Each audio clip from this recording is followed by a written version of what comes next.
Let's talk about China.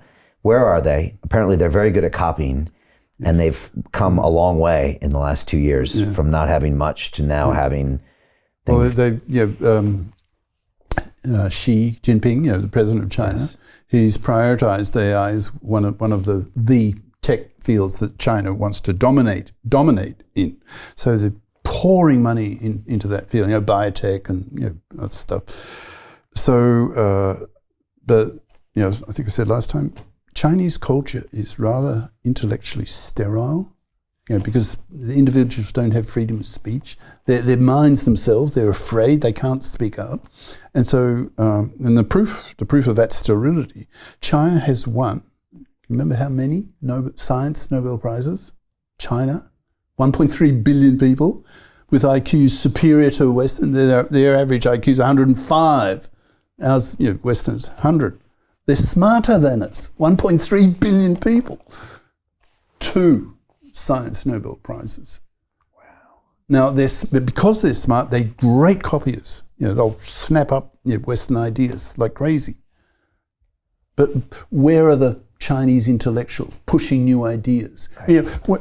What's happening with us right now? Where's that in China? Right. It doesn't happen. There's a sterility there.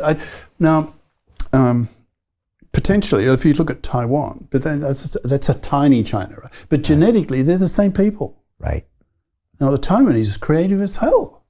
Pop groups and all sorts of fancy stuff. So if China can democratize and civilize and legalize and all that, then, oh my God.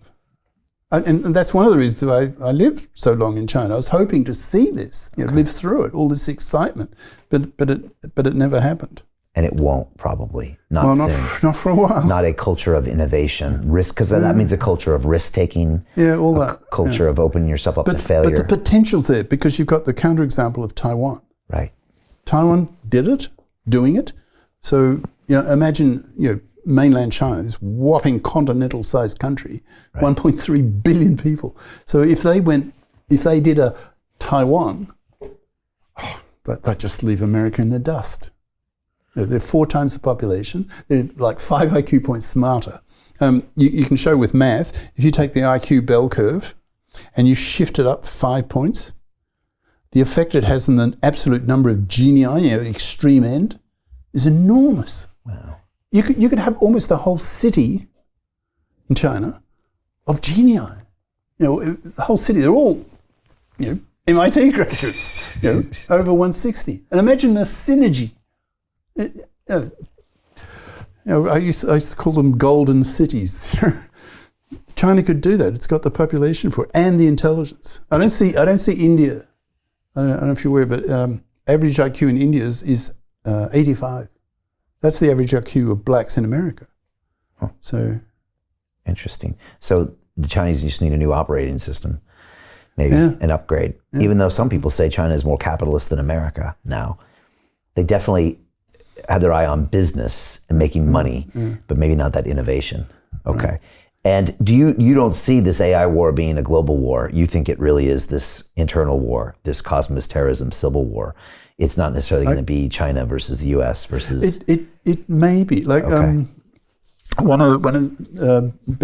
and his father edited a book on thinking about the future of AI and politics and all that. So I wrote a book chapter and it was entitled, How Will the Artilect War Start? So it might end up in geographical locations, in the sense... I joined the investment club because we are in the biggest wealth transfer in history. The investment thesis here is we believe that early stage Web3, metaverse and AI investments represent the hottest opportunities on the planet. I've been financially burned in this space, lost a lot of money through lack of education and investing in the wrong people, most of them were scams. But I still believe in blockchain and I still believe in the crypto space. Thanks to the investment club. Now, 5 weeks in, I've invested in 10 deals in the investment club. They do all the due diligence and research for the community by bringing the best deal flow that we would never have access to. When you join, you just don't become a member. You become a part of a big family. Don't let this opportunity pass you by. You will never find a more genuine person like Brian. He is so transparent and passionate at bringing wealth to the masses through blockchain technology. Thank you, Brian. It's a pleasure.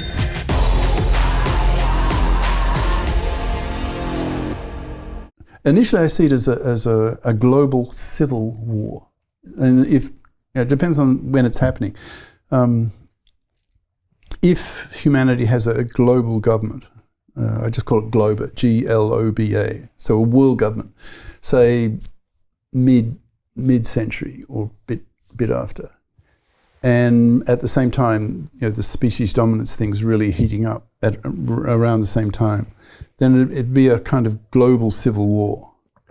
But then, when the shooting starts, then maybe people will congregate to get protection amongst their own kind. Right. So it might be like at suburbs and then like cities and then even countries.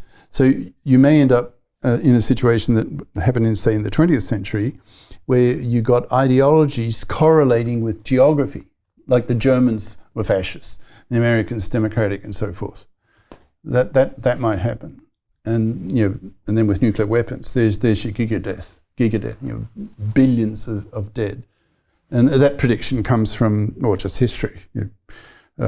Number of people killed in major wars, and time in years. So if you go from say the Napoleonic Wars.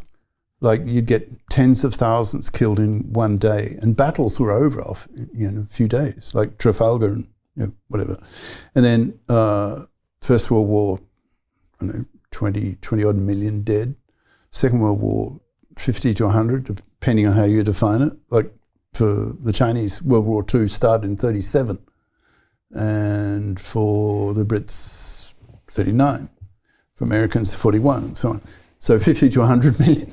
And you extrapolate up to sort of late 21st century, and if there's a major war, this artilect war, the passion level's never been so high, because what kind of war is it now? It's not a war between nation states. It's not over the issue is not the survival of a country. Right. It's now the survival of a species. So much more at stake. So the passion level in this debate, should we build these things or not, will never be so high. And so with later 21st century weaponry, and if there's a major war with passions absolutely off the charts, giga death. Wow. That's the term I use. And these billions of dead.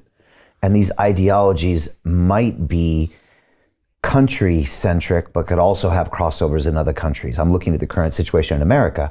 In America, you have what is supposed to be a democracy in a capitalist country, but you have a lot of people with Marxist ideas that are similar maybe to Russia or China and other places, who now kind of count themselves as these Marxists. And so even in the recent election, you have this, look, what are you thinking? This is what America was built on. Do you see that maybe that's how this scenario works out, where one country is more of a cosmist or a Terran, but there could be people in other countries that feel that way, and then it becomes one scenario is they just congregate for self-protection or protection against the other groups. Like, but will the Americans and the Russians and the Chinese all move in together in some continent to be a cosmist colony? Maybe. See, I don't see that. It feels like we're reversing the globalist trend in the last 10 years. And so that feels like we're going slightly away from the global government. Now, I don't know if that's a blip. Yeah, in my second book, which is about the global state, there's a long chapter on the history of this concept. It goes way back, the ancient Greeks, and many big names. It was very popular just after the bomb, like just after World War II. And lots of even state governments were pushing. We should push towards creating a global state, a world government, and then it just faded away. Well, so I think we're sort of in a trough. A step towards that. No, that's the other way, of course. Or the UN's the other way. Well, is it though? Are we switching subjects a bit now, or what? Well, maybe we are. You know, well, they're all related, though. I think somehow, aren't they? Hey, I know investing in crypto is scary. It takes a real leap of faith because there are so many scams, rug pulls, and bad actors out there. It's a dangerous business, which is why 95% of people lose all their money. Well, that's why I created the London Real Investment Club, so you can access the hottest deals on the planet and use the crypto bull market to create the generational wealth that you deserve. Join my team of over 100 people from around the world that are making millions of dollars behind the scenes investing in blockchain, AI, Web3 games, DeFi, Bitcoin, and more. Don't miss out. Click the link below to book a call with one of my team now. But hurry, this bull market will end soon. I know investing in crypto can be scary. That's why you gotta join the investment club. Pull the trigger. Let's do this.